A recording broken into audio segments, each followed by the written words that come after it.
stay in a white man country too long. It no good to stay in a white man country too long. In the 50s, my mother sister run go England. Now my mother gone America, she turn American. It no good to stay in a white man country too long. It no good to stay in a white man country too long.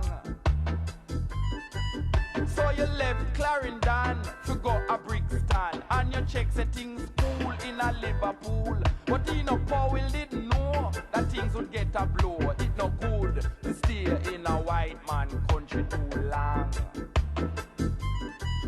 It no good to stay in a white man country too long. And I listen the news and I get confused. A black man join the Ku Klux Klan. It no good to stay in a white man country too long.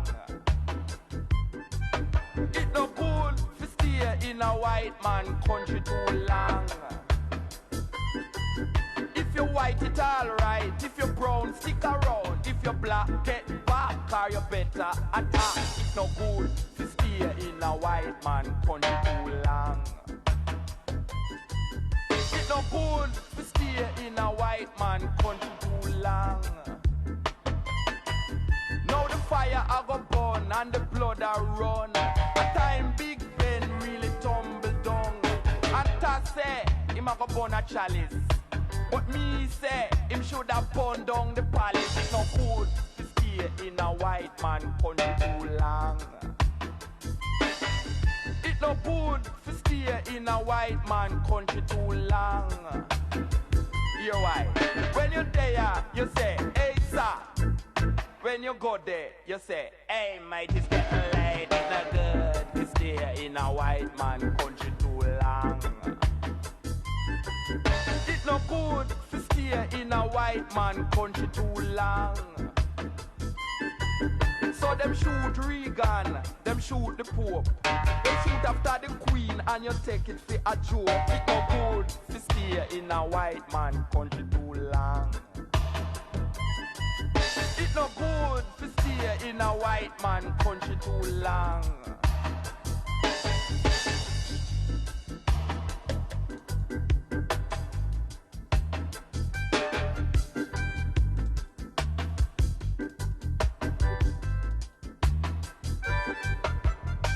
Blacks in England, what is your plan?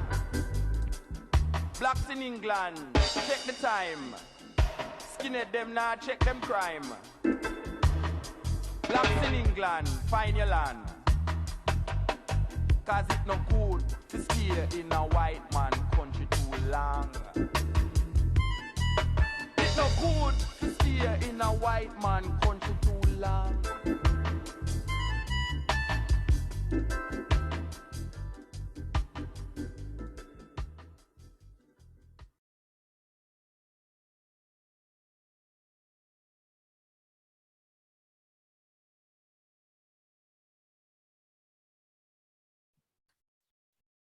Greetings, hello, welcome, Aquaba. We hope that everybody is doing very well. Hopefully you are achieving your highest level of mental, physical, and spiritual health to the best of your capacity. Really hope that that's the case for you, and that you are, that you are appreciated for joining us for this 103rd edition of our Ancestors' Voices. And today we have a very important topic. We're talking about lesser known African women partners in freedom fighter relationships. And we're talking about it in the context of women in relationships who make as much, if not more, of a contribution to our freedom struggle than the men that they're in their relationship with, whose names are much more familiar to us, the men are. So we want to highlight the women partners, lesser known women partners in freedom fighter relationships today. So we're thankful for you joining us today. And we start, as we always do, by paying respect to the indigenous people of the Western Hemisphere, whose land that we are in existence in today. And we are always thinking about their struggle for justice and their struggle to regain their lands. As I look at the world map and I look at from Alaska down to Chile, North America, Central America, the Caribbean, South America, this is all indigenous people's land. It belongs to them. And so if you're not someone who can effectively identify as indigenous or American Indian or Chicano or Mexicano or however those folks define themselves indigenous to the Western Hemisphere, then this land does not belong to you, period. No but, no and, no this, this land does not belong to you, period. So we honor their struggle for their land back. And we, of course, honor our African ancestors who have fought relentlessly to give us a pathway towards freedom and to reach our full potential. I was participating in one of our work study meetings yesterday, and we had a discussion about what these Western imperialists did to the Congo in the early 1960s and the bravery and resistance. And then yesterday or Friday night, actually, our comrades within the African Party for the Independence of Guinea-Bissau, the PAIGC, were having a simple meeting in the city of Bissau in West Africa. And these pigs, I hate to call them that because I don't want to defame the animal, but they burst in on them. And there's a video going out of how our comrades fought back. They didn't just accept it, they fought back while these vicious animals went to sprayed them with tear gas and pepper spray and beat them with batons. And these are our comrades. These are our comrades. We are the same with the PAIGC and the AAPRP. We are one organization. So we have our hearts and minds out to our comrades in Guinea-Bissau in the PAIGC today, fighting back against police terrorism, which of course is sponsored by Western imperialism, led by the United Snakes of America. But we're not at all discouraged because we know that it's just their days are numbered. And it's just a matter of time before Africa belongs to us. And that spirit that our PAIGC comrades demonstrated in fighting back is the spirit that comes from our ancestors. So we honor our ancestors today. And we thank you for joining us because we're going to talk today about some very important people who contribute to our freedom struggle, people who are women that are not nearly as well known as men. And we should know them because they, as I said in the beginning, have contributed as much, if not more, to our freedom struggle. So we will get started, as we always do, by just acknowledging that Our Ancestors' Voices is a program sponsored each week by the All African People's Revolutionary Party, AAPRP. And the AAPRP is, of course, a revolutionary, independent, mass Pan-African political party based in Africa. Based in Africa. We're not based in New York City or LA or Chicago or San Francisco. We're based in Africa. And Guinea-Bissau is a central part of our organizing work in Africa. And these police raided our comrades Friday night. And so we know that that's a raid against African people everywhere on earth. Whether you see it or understand it or not, that's exactly what that is. That's the reason why police terrorism affects us everywhere we exist on the planet, because they know that if we rise up, we will want to reclaim our mother Africa. And once we do that, they're paupers, they're poor, they have no resource to do any of the exploitation that they do. So that's why our objective is Pan-Africanism, which we define correctly as one unified socialist Africa, one unified socialist Africa. We know that until Africa is free, no African anywhere, whether they're in Guinea-Bissau or Guyana, whether they're in New York or anywhere else on the planet Earth, will be free. So that's why we know that the solution to our problem in 120 countries where we live, all 2 billion of us, is a united and socialist Africa. And that's why we fight for that. And you see on the right, Kwame Nkrumah's Handbook of Revolutionary Warfare is our strategic guide to achieve Pan-Africanism. And in that book, Nkrumah talked about the need for revolutionary Pan-African formations who agree with the objective of one unified socialist Africa to unite. And so that's the work that we do. And so you see there in the middle of the logos there, the red PAIGC, those are our comrades, the African Party for the Independence of Guinea-Bissau, the party founded by Amilcar Cabral, who also is a co-founder of the AAPRP in Guinea-Bissau. And when they raid the PAIGC, they may as well just walked right up in my house right here and raided me. And when they raid me, they're raiding the PAIGC and the PAC and Zania and the Zimbabwe movement of Pan-African socialists. They're raiding all of us.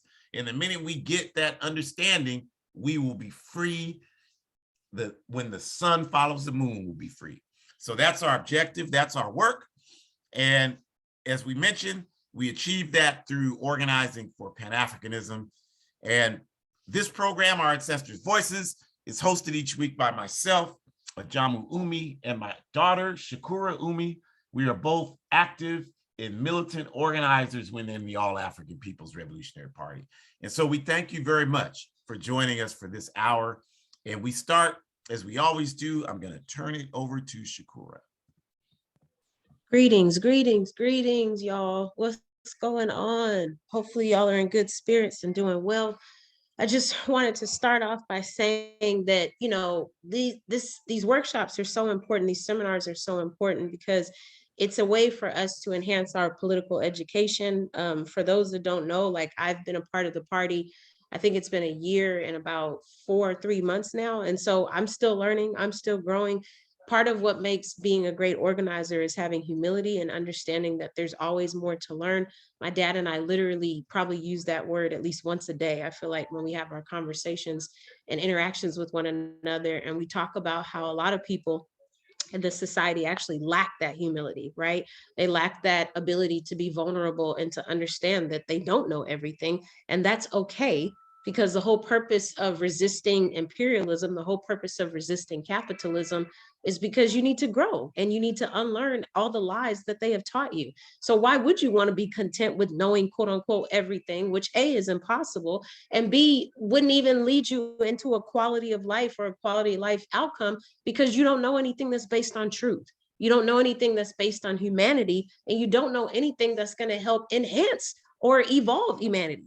Everything we know is based on lies of people cheating and deceiving one another, misusing one another, abusing one another, manipulating one another. Like, that's the world that we live in. That's the world that we live in, where we're watching streaming platforms and they make you feel like you're empowered. Capitalism will manipulate you and make you feel like you have power. How do they do that? By asking you what kind of ads you want to look at when you're watching Hulu or when you're watching these streaming platforms that have commercials. And if we allow them to confuse us as such, we'll think, well, yes, I actually do want to look at this commercial this way, as opposed to looking at it another way. When the truth of the matter is, it's absurd to even be in a position to even decide that, because commercials are how they push propaganda down your throat and remind you that you need to go buy something because you're not enough. There is something wrong with you. And if you buy this product, then you actually might be better off than how you were before. This is also the same system that we live in, that since we're honoring femme identifying people this month, this is the same system that actually is such a crooked system, it will exploit its own systems of oppression. What do I mean by that? I mean that the Zola company, that is the jewelry company, which we know is exploiting jewelry from Azania and other parts of Africa and stealing those resources and then sending them over to Israel to get cleaned up and cut, when in actuality, none of those materials or resources or wealth goes back to where it came from, which is Africa, but that's another subject for another day. So this Zolo company makes this commercial during this month, and I knew they couldn't wait to air it on February 28th at 11:59 at night, because they wanted to air it and let you know that they're exploiting patriarchy. Capitalism and imperialism gave birth to patriarchy, but yet they're exploiting patriarchy by arguing in this commercial that femme identifying people for the last 15 years have not been making proposals in heteronormative relationships. This is the time to change. This is the month where you can take charge of your relationship and propose to your mate. And in actuality, it's absurd. It's absurd beyond measure. First of all, because we don't really have an accurate number of how many people in heterosexual relationships that are proposing, because not everybody needs to disclose that kind of information. Second of all, how dare you capitalize off of someone's ability to express how they love someone else? This is where we live, though, y'all. This is where we live. That's what they're doing. And again, if you look at that commercial without a critical lens, then you're going to look at it and say, oh, it's really good. There's more girls that are proposing. That's excellent. When in actuality, it's gross and it's disgusting. And that's the world that we live in, where we continue to honor people that don't need to be honored, but yet we're not acknowledging those who deserve so much more than what we have chosen to give them, as well as what we can still choose to give them for the future to come. After this presentation, you should all make an idea of communicating at least one or two names that you learned from this presentation, because as my dad so eloquently said, these names are not being said enough. We need to start saying these names when we do libation. We need to start saying these names when we're not doing libation and just when we're calling on the ancestors. We should say these names. If you're like me and you do your workouts, maybe you dedicate your workout to a group or an entity. I always try to pick an oppressed group and dedicate my workout to them. Sometimes I dedicate my workout to myself because I need it too. So maybe we should start using these names when we're intentionally setting intentions for things we're trying to do, whether it's working out or whether it's starting a project, or maybe it's just meditating so that we can call on the ancestors, because some of us need them to help keep us calm so that we can have clear mind and clear heart as we move forward and resist the systems of oppression that are in place. So I say all that to start off and honor our comrade Shirley Graham Du Bois. And, you know, just tying into how, of course, we know so much about their late partner, W.E.B. Du Bois, but what we might not know was that Shirley stood on their own 2 feet. Okay, yes, Shirley took the name of Du Bois, but Shirley was their own individual. She did not need Du Bois to make her who she was, and she was very clear about the choices that she wanted to make. It was extremely obvious that she was for Pan-Africanism. And of course, her thoughts needed to evolve and develop just like the rest of us.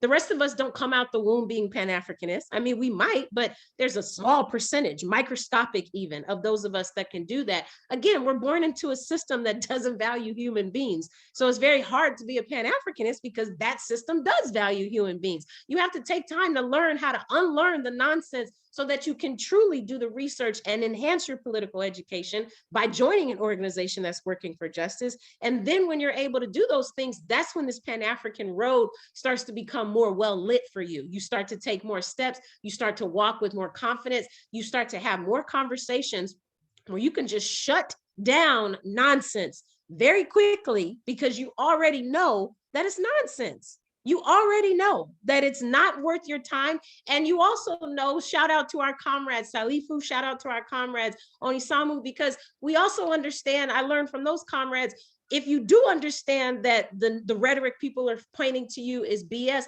then we also have to show patience with our people because they have not learned how to unlearn those lies like we have, because we're privileged to be in organizations where that's all we do is unpack the lies every single day, which is why joining an organization is so important. Because if you don't have a space where you can talk with other people about the BS rhetoric that exists, then where are you going to be able to actually unpack it? Where are you going to be exposed to understand that it is in fact BS?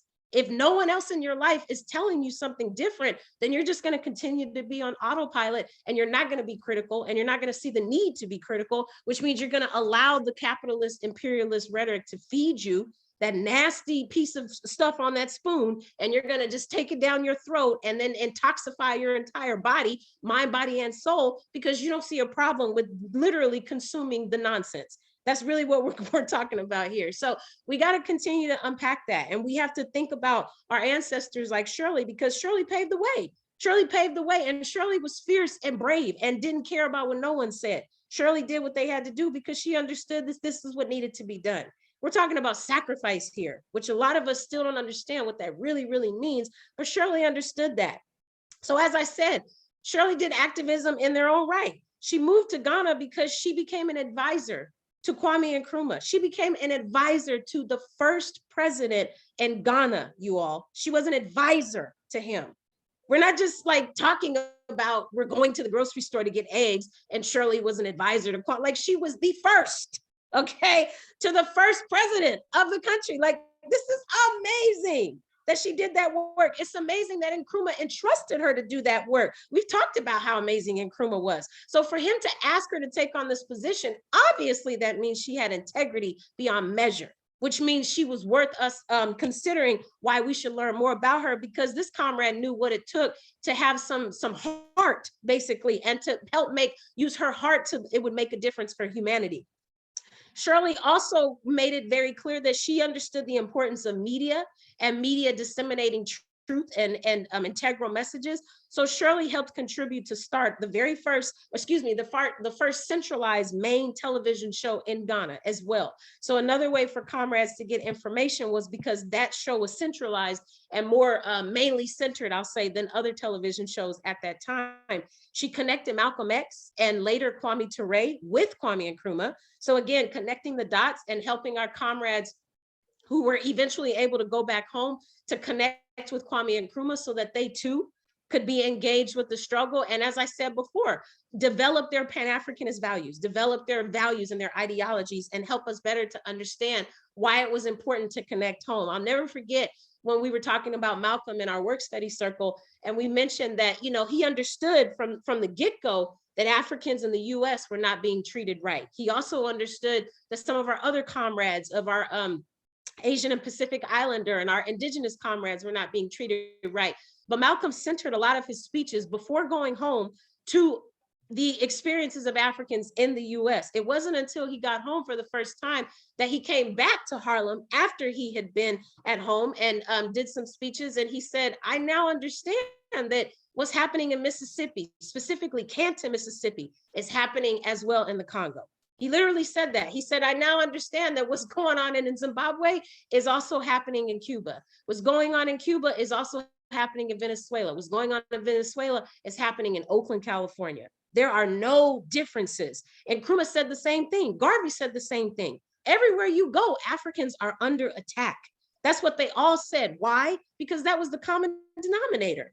And they all also understood that our indigenous comrades are under attack. They all also understood that our Palestinian comrades are under attack and our Asian and Pacific Islander comrades are under attack. So we continue to think about all these things because all these things play into how we come to understand not just the male identifying comrades and ancestors who have done so much for our movements, but we also need to honor our femme people and we need to bring them up to the light. We need to do research. As I said last week, I challenge all of us, including myself, how many of us can name 5 African femme people who were born in the United States? How many of us can name 5 African femme people who were born outside the United States? How many of us can name 10, 15, 20, 25?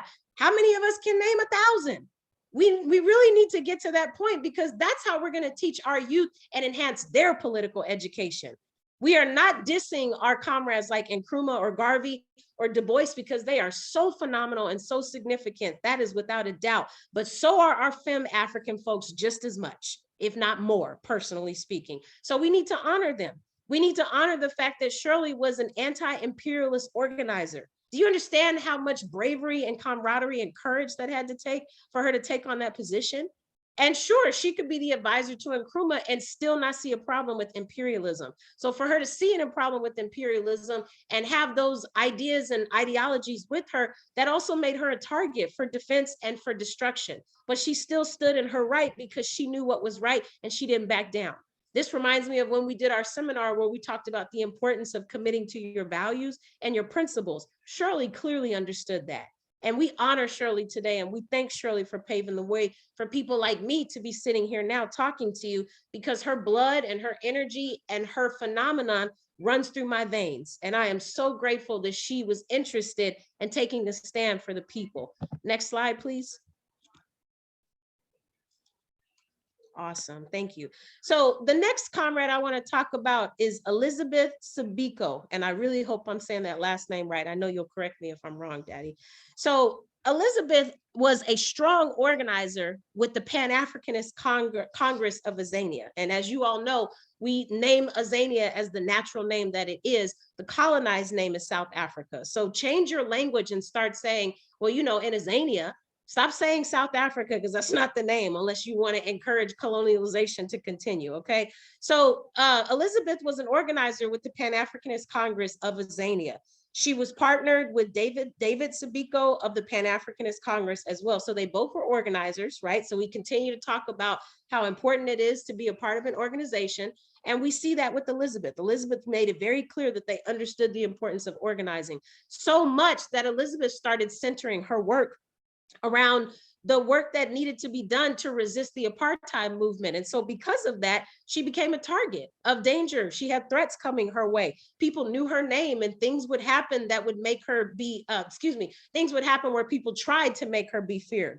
Things happened where they tried to make her feel like she needed to stop doing that work. But you know that when you have threats coming your way, that's when you're actually pissing somebody off, somebody in power, where you need to let them know, I know what you're doing, and I'm going to continue to resist this. And that's exactly what Elizabeth thought. She didn't stop doing the work. She continued on. Why? Because she was committed to her values, just like Shirley was. So Elizabeth worked to educate and organize throughout all of Africa. She didn't just pick one city and one state because she was trying to enhance imperialism, which tries to separate all of the 53 countries apart from one another. Elizabeth understood, just like Nkrumah did, that Africa is working from becoming an individualized 53 countries to one African nation. So what did she do? She started doing the same amount of work all across the continent because she wanted people to understand that Africa was able to become one unified socialist Africa at some point. And the best way to do that is to have paralleling work done all across the continent so that the different countries can start to work in cahoots with one another. Why? Because they're all doing the same work. They're all working towards the same goal. They're all trying to achieve equity and quality humanity for everyone that steps foot on that continent. And the last thing I want to say about our comrade Elizabeth is that her work was surrounded by ending the system of apartheid, because she understood how it would continue to hurt, delay, and prevent Pan-Africanism from truly achieving what Africa needed to achieve. So Elizabeth was trying to protect Pan-Africanism and the idea of Pan-Africanism achieving Africa on an entire national state and level. So Elizabeth, we thank you, comrade. We thank you for the work that you did. Thank you for your bravery. Thank you for your sacrifice. Thank you for helping us understand who you were and everything you did. You didn't even know that all of us would be talking about you today, but we honor you, we respect you, and we understand that the struggle continues, AKA Alutua Continua. We will join an organization working for justice to honor your name, as well as our comrade Shirley. Thank you so much. Ashe, Shakura.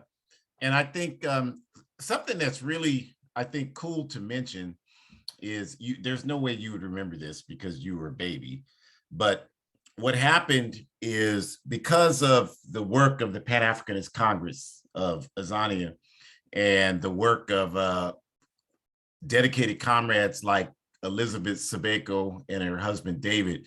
David was assassinated by the apartheid regime, and Elizabeth intensified her struggle to fight against the apartheid, not just the apartheid system, which is the system of legalized racial segregation, but the fact that Azania belongs to us. It doesn't belong to the invading Europeans who colonized the country. That's what the Pan-Africanist Congress of Azania is about. It's about Pan-African. It's our land.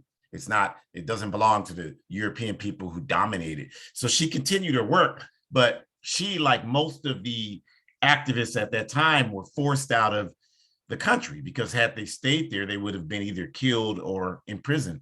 And so you want to know one of the many historical examples, the APRP, the role we have played, is that we supported our comrades by helping them raise money and giving them shelters. So she came through this country in 1989, 1990, and we did speaking events for her, and we raised money for the PAC. And actually, she stayed at our house here in Sacramento. She actually held you as a baby, Shakura. There's no way you would know that. But the thing I always will never forget about Comrade Elizabeth, who has gone on to join our ancestors, is she spoke at a big event we organized in the Bay Area here. And someone asked her during the question and answer period, they asked her, so what would you say to those of us of African descent born here in this country who don't feel 100% comfortable that we are really connected to Africa. And she said, I would tell you to get the white man out of your head. You can look at yourself and you can look at me, and you should know instantly that you're connected to Africa. And she just went on this response talking about how we needed to wake up and stop, acting so foolish. Those were her words. And it really just, as being a very young man, was extremely inspirational to me, because, you have feelings about how something should be, but when someone who has political credibility comes along and says something that substantiates it, it just makes you stronger in your belief. And so that's what this comrade did for me. So I will never, ever forget her contributions in all the ways that she contributed to our struggle for justice. And we'll just continue on. And I just want to say, again, we're continuing to help raise money for books for our sibling party, the Zimbabwe Movement for Pan-African Socialists. We're ready to transmit money to them again. So please make donations. We're not asking for large donations. $5, $10 is perfect. We're trying to get money to send them so that they can buy books, because we want to buy books, revolutionary literature. We want to buy Walter Rodney, Frantz Fanon. We want to read Assata Shakur. We don't want to just read imperialist colonial literature, which is dominantly what exists throughout all of Africa. So help us do that. You can see at the page there, www.abetterworld.me, $5, $10, $5 Canadian dollars, 10 Canadian dollars, 5 British pounds, whatever you got. Make that donation and we will forward 100% of that to our comrades in Zimbabwe. And so we're going to talk about Madame Andre Touré. Madame Andre Touré. And she was the wife of President Sekou Touré, who was the first president of Guinea in West Africa, and a devoted Pan-Africanist and one of the ideologues for the All-African People's Revolutionary Party. We call our ideology Nkrumahism Touréism, starting from the ideas articulated by Kwame Nkrumah and Sekou Touré. And so Madame Touré, as we call her, was the wife of Sekou Touré, but she was so much more than that. She was actually a participant in the delegation that came here immediately upon Guinea's independence in 1958. Guinea had a delegation come here to the United Snakes of America, and they were meeting with the administration of Dwight Eisenhower, who was president here in this backward country at that time. And these animals here, they couldn't understand. The only thing they understood was that we are fighting this Cold War against the then Soviet Union. So any country in Africa or anywhere else in the world, Central, South America, everywhere that gained independence, all they saw that country as was a chess piece or a checker piece to use against the Soviet Union. So when the delegation from Guinea came here in 1959, all these idiots here in the Eisenhower administration wanted to talk to them about was how they could give them aid, how they could do this, how they could do that to help them build up the country. And the only reason why aid was even a question is because when Guinea declared its independence from France, France took everything from the country to punish Guinea for refusing to remain into the French Union. The people of Guinea said, we want independence now. We don't want to be a part of no damn French Union. So France said, okay, they took everything. They blew up the plumbing in the country that was there for their usage. They took all the light sockets out, everything. They didn't leave anything in the country. And by virtue of their criminal acts, Guinea became one of the poorest countries in the world. So these idiots assumed that when the delegation from Guinea came to the United Snakes in 1959, that all they would want to do is get on their hands and knees and beg for money. But they had not read Comrade Ahmed Sekou Touré, because if they had, they would know that the primary message behind everything that man talked about was African people standing on our dignity. And so the delegation from Guinea constantly told these clowns, we don't want your money. We want respect. We want to be respected as an independent nation. That's all we need. We don't need anything else from you. We have all that we need.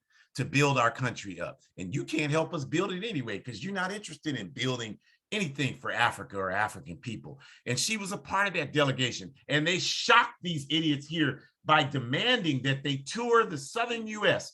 The reason why they wanted to do that is because they wanted to see racial oppression against African people in this country themselves. They're not like us today. They didn't want to look at BBC or MSNBC and get all our information from our enemies. They wanted to go and research it and investigate it for themselves.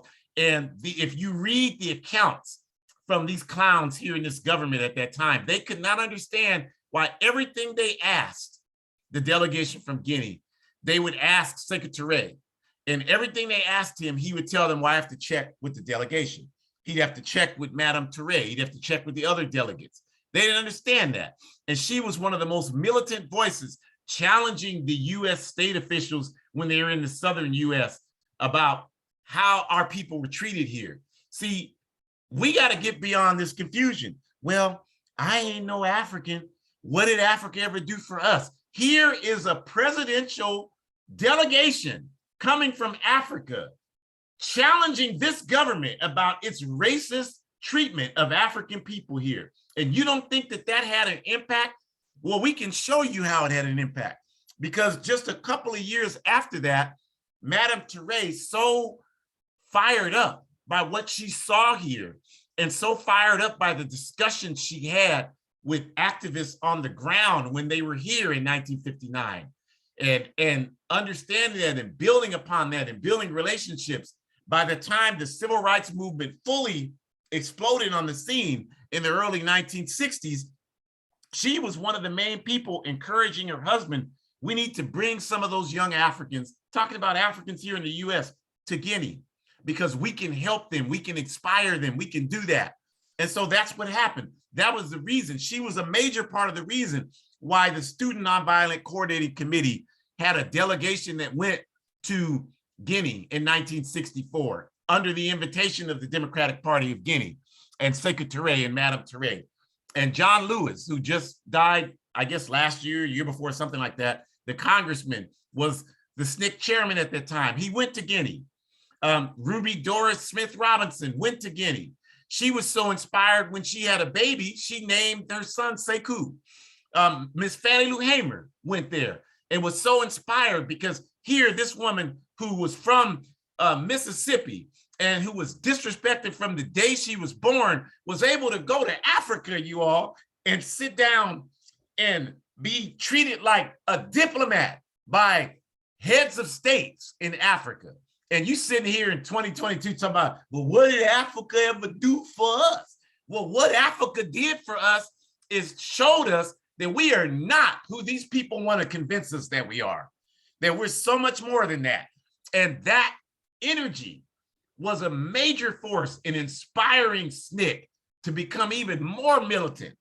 And those of you today that wear natural hairstyles and have African names and talk about how you won't take no mess from nobody, well, the only reason why you're that way is because of the Black Power movement that came out. And the only reason why we had a Black Power movement in this country is because the people who facilitated that movement were inspired by what they learned in Guinea, seeing the dignity of our people in Guinea. So the next time you hear somebody spout some nonsense, what did Africa ever do for us?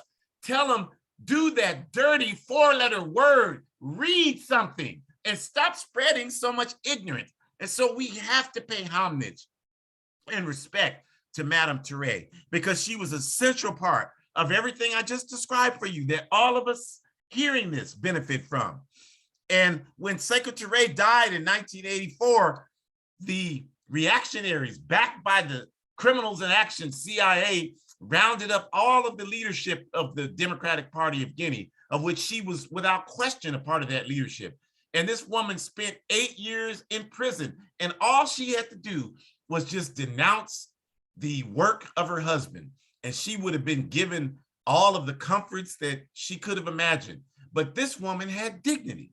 That's something we don't understand today. Well, a lot of us will sell out for an ice cream cone, but this woman had dignity. And so she refused to do that. And she honored, by serving those 8 years in prison, she honored the slogan of the Democratic Party of Guinea when they achieved independence in 1958, when they said, "We prefer freedom in poverty to riches and chains." And that woman spent that time with her head held high in dignity. And unfortunately, she just made her physical transition, I believe, in 2020.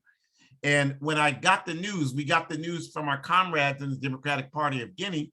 And when we got the news, I was just very saddened for a number of hours, just thinking about how sad it is that a monumental character, a monumental player in our people's history could make their physical transition, and most of us have no idea who she is. I mean, that is so sad to me. So I hope that this little portion can help you, as Shakura said, think about people like Madame Andre Touré, and to recognize her contribution to our people's forward progress wherever we live on earth, and say her name during libation. And if we do that, that dignity and that power that flowed through her will flow through us. And God knows we need it. God knows we need it. So let's talk about Mabel Williams. And Mabel Williams was married to Robert Williams. And some people might know Robert Williams. He was the president of the North Carolina branch of the National Association for the Advancement of Colored People, the NAACP, in the late 50s and the early 60s. And what happened is that because of the naked white supremacy and racism against our people resisted in the town of Monroe, North Carolina, where they were located. And there was a European couple lost, like European folks too often are just lost, don't know what's going on. It can be right in front of you, you don't see it. And so they're driving through the African neighborhood when people were tearing things up out of their frustration at our oppression. And the Williams, Robert and Mabel, invited this European couple into their house to make sure they were not harmed. And the police, waiting, vamping, looking for an opportunity, came and charged Robert Williams with kidnapping. And they did this because Robert Williams was a fierce advocate of self-defense. There's a book, Negroes with Guns. You should read it if you haven't. Negroes with Guns by Robert Williams. And he talks about how our people, there's a picture on the cover of that book, is him and Mabel armed with firearms. And he talked about how we need to be willing, ready, trained, and prepared when these people shoot at us to shoot back and be more accurate than they are. And that's a militant thing to say now. When I say that now, some of you, oh my God, because the master's trained you that he can beat the hell out of you, and all you can do is pray to a God that's not going to do anything for you, because that's his God that serve his interests, the one that we've been trained to worship. So that's so militant to a lot of us here today. But the reality is, in the early 60s, when they were talking about that, they were some of the first people to be advancing that notion, even in large portion before Malcolm X was talking about it. In fact, I would argue that a lot of what Malcolm was saying was in large part inspired by the Williams. And I love all of them. And so Miss Mabel Williams, they had to flee the country because of these charges. And the white couple said they didn't kidnap us, they saved us. But that didn't matter because they were trying to frame them. The truth doesn't matter in this system. Y'all know that. The truth has nothing to do with what happens to us every day in this system. Absolutely nothing to do with that. So they had to leave, and they went to Cuba, and then they went to China, and eventually they came back. And Brother Williams made his physical transition in 1996. But Mabel, just like Shirley Graham Du Bois, just like Elizabeth Sabeko, just like Madame Touré, continued to engage in the struggle for our liberation. Even though most of us have no idea who she was, she made a major contribution to their radio broadcasts in Cuba while they were there, and in China while they were there. She was anointed one of the provisional leaders for the Republic of New Africa, the New African movement here in this country, highly respected by all people in the African liberation movement. And we enjoyed a very warm relationship with Sister Mabel, sponsoring her on speaking tours until she made her physical transition back in 2014.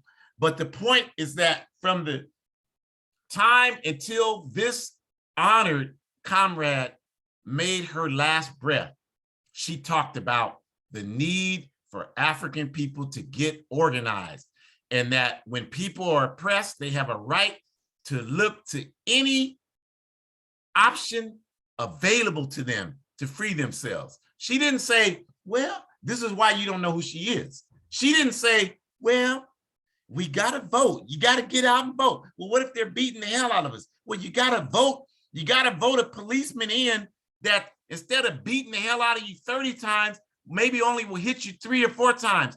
That's your option. That's all you got. You got to do. She didn't say no nonsense like that. She said we need to organize our communities so when they come to beat us, we'll know how to take the stick out of their hand and beat the hell out of them with that stick. And I don't know about you, but I have dignity. I have high self-esteem. I understand that I have a right, as much right as anybody else, to be here. So I'm not going to subvert and subordinate myself to anybody's abuse and their terrorism. You try to terrorize me, you got 3 terrorisms coming right back at you. And the minute we adopt that kind of mentality that Sister Mabel gave to us, we will be free overnight. I'm so sick of these videos. Why are you calling me the N-word? Why are you disrespect? Well, nigga, because that's what you are. But why are you doing that? Pick up a bottle and blast him over his head, and I guarantee you it'll stop. And then we start doing that on a collective, organized basis, all of these problems will go away. I know that's too much for some of y'all, but you shouldn't be, if that's true, shouldn't be in this program. You should be watching Joel Osteen or TD Jakes or some of those other con people. You shouldn't be here because we're trying to deal with truth here. We're not trying to make you feel better about being oppressed like they are. We're trying to deal with the truth and talk about how the only way we can stop this is that we got to change the way we think and act. So we're going to continue to agitate because that's what our people need. All that we have, we've gotten through agitation. Nothing is going to be easy. Nothing worthwhile is easy. Everything is a struggle. Struggle is a good word to us. And Sister Mabel definitely represented struggle. And we want to honor that by continuing her legacy. We want to honor the legacy of Shirley Graham Du Bois by continuing her legacy. And I sat in my house and talked to Comrade Elizabeth Sabeko, and she was one of the most militant people I ever met. So I already know that she was all about militancy and never compromising with the enemy. And also same with Sister Mabel, same thing, was always about never compromising with our enemy. Stop compromising with our enemies. Stop justifying being a slave. We got to get out of that kind of mentality. Checking ourselves. Why am I thinking like this? Why am I doing like this? I'm telling y'all, the minute we start thinking that way, we'll start behaving that way. And the minute we start doing that, things will change for us overnight. So now we're going to talk about just some of the Pan-African women partner organizations. Because, you know, people might think, well, you said women partners in freedom fighter relationships. So you're talking about a woman and a man. That's all you could possibly be talking about. No, we said partners. So women's wings, women's organizations in political formations are partners to the organization. So that's very appropriate to talk about women partner organizations like the General Union of Guinea-Bissau Women, UDEMU. This is the women's wing of the PAIGC, the African Party for the Independence of Guinea-Bissau. And there are women in UDEMU who are outstanding inspirations for our people. Sister Theodora Gomes, who lives and organizes to this day, and I'm sure was at that meeting when the police were raided Friday night, because she is a part of the Central Committee, and it was a Central Committee meeting for the PAIGC. Sister Carmen Piera, who just made her physical transition. Sister Tatina. All of these women are outstanding, outstanding inspirations, as well as the young women who are members of the PAIGC today. And a number of them are members of the PAIGC and the AAPRP in Guinea-Bissau today and participate in our meetings.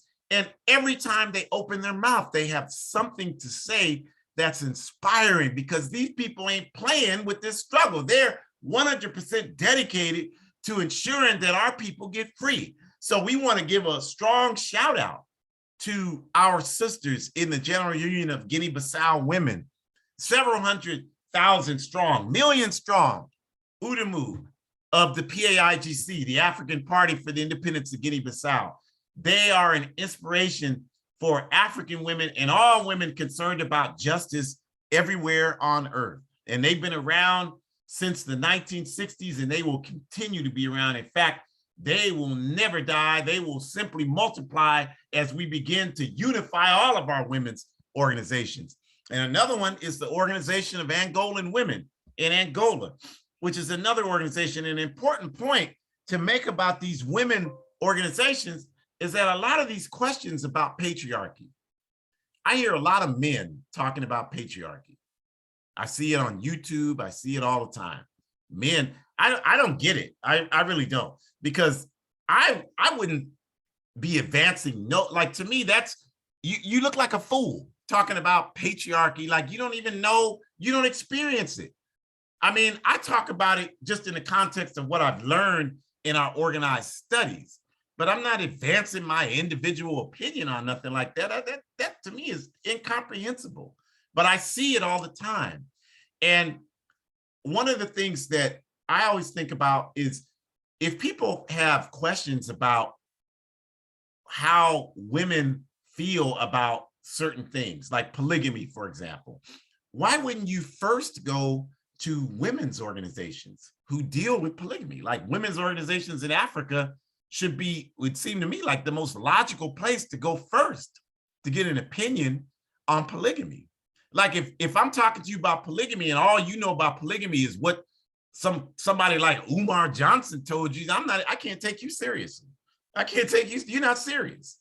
But if you say, well, I've studied the General Union of Guinea-Bissau Women, because they have a position on polygamy, I've studied the Organization of Angolan Women, then now I want to hear what you have to say, what your research says, because I've done that.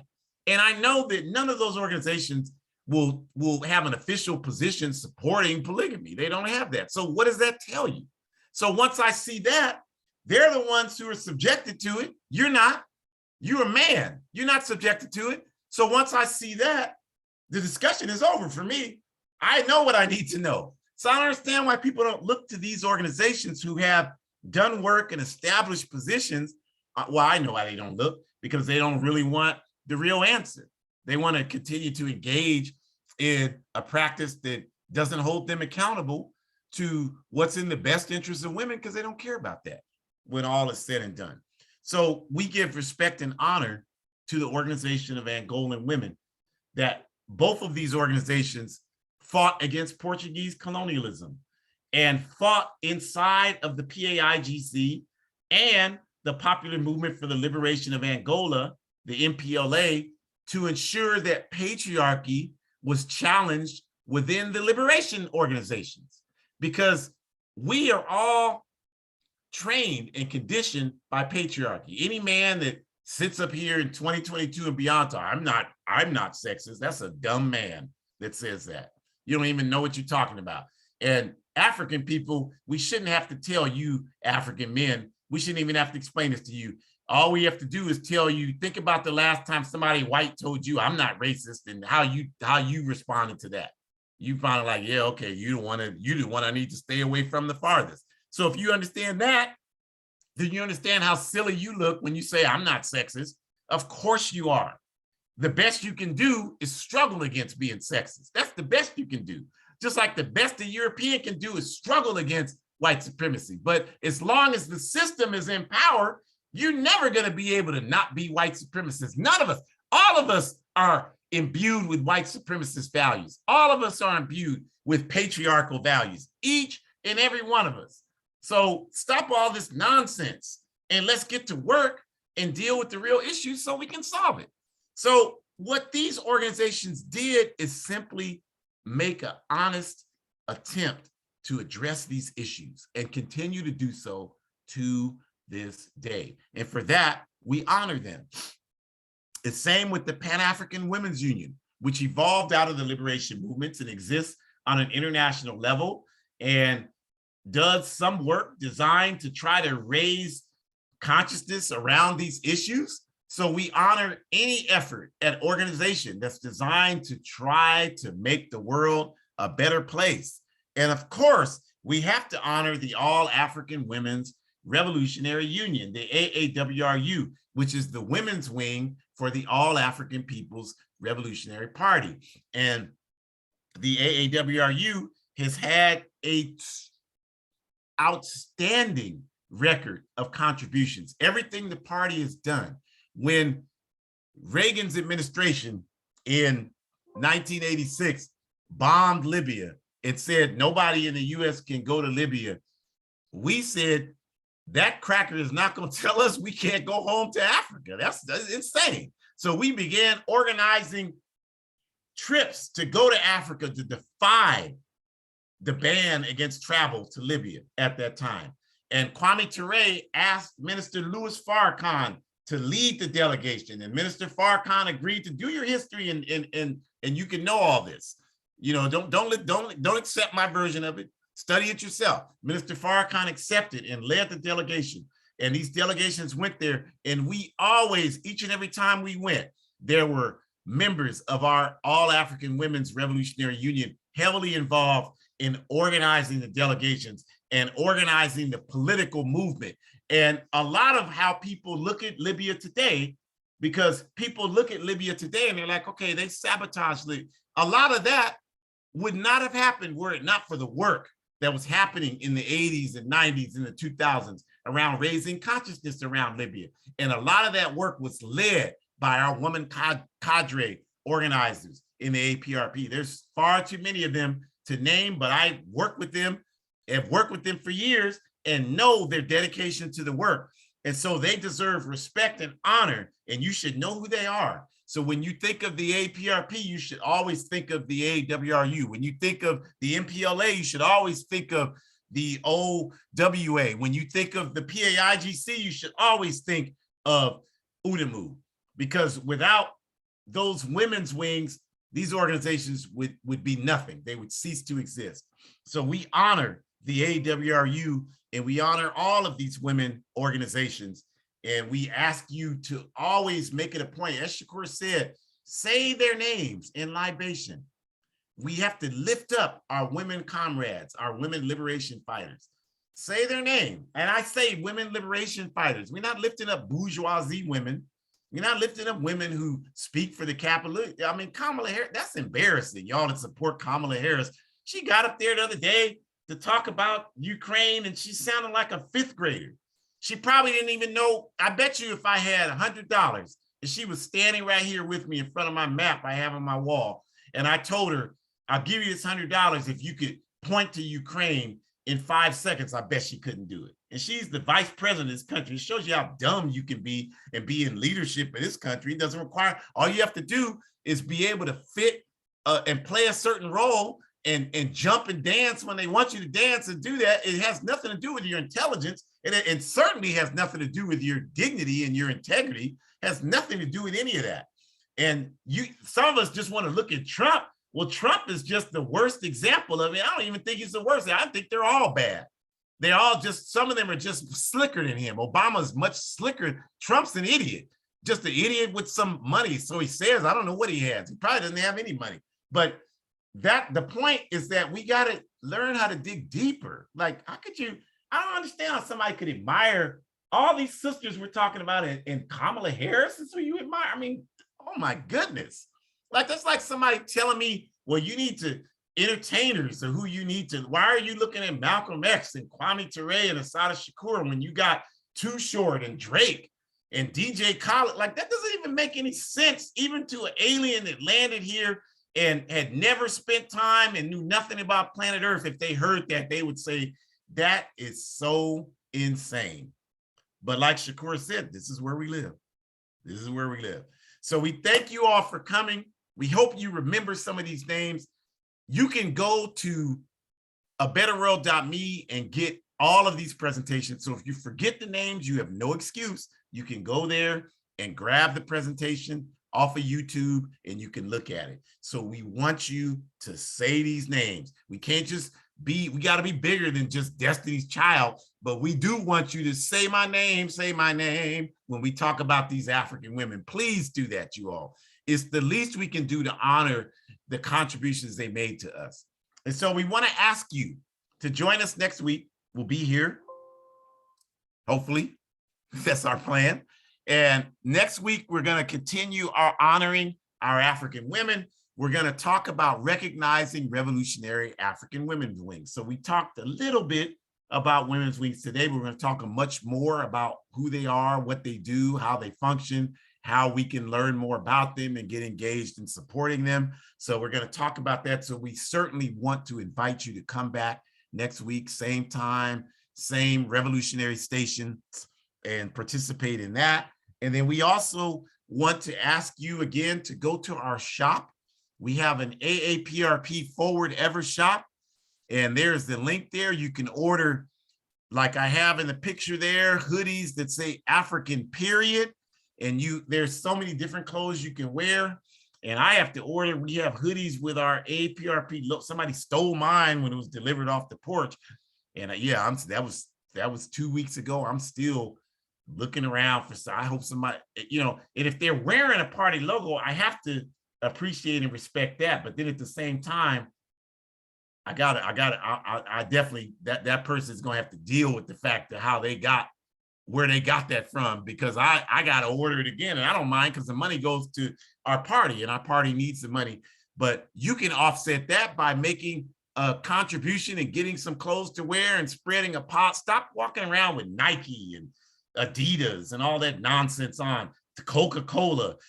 Wear messages that advance our people's struggle for justice. And so we have that. So we invite you to do that and join the All African People's Revolutionary Party. I'm approaching 38 years as a member, and I hope I live to organize another 38 years. I ain't going nowhere. I'm going to continue to do this work. I am 100% dedicated to it. So join the APRP. Go to aprp-intl.org and join us.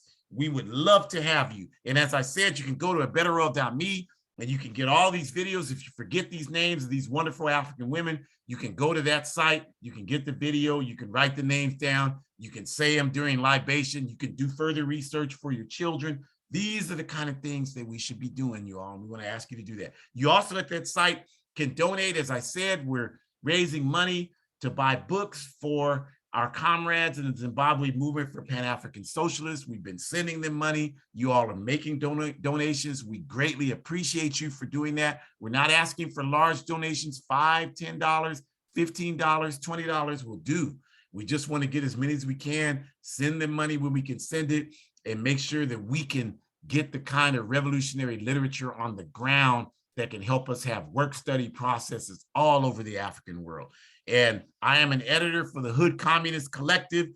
We had a wonderful discussion this past Thursday about the North Atlantic Treaty Organization.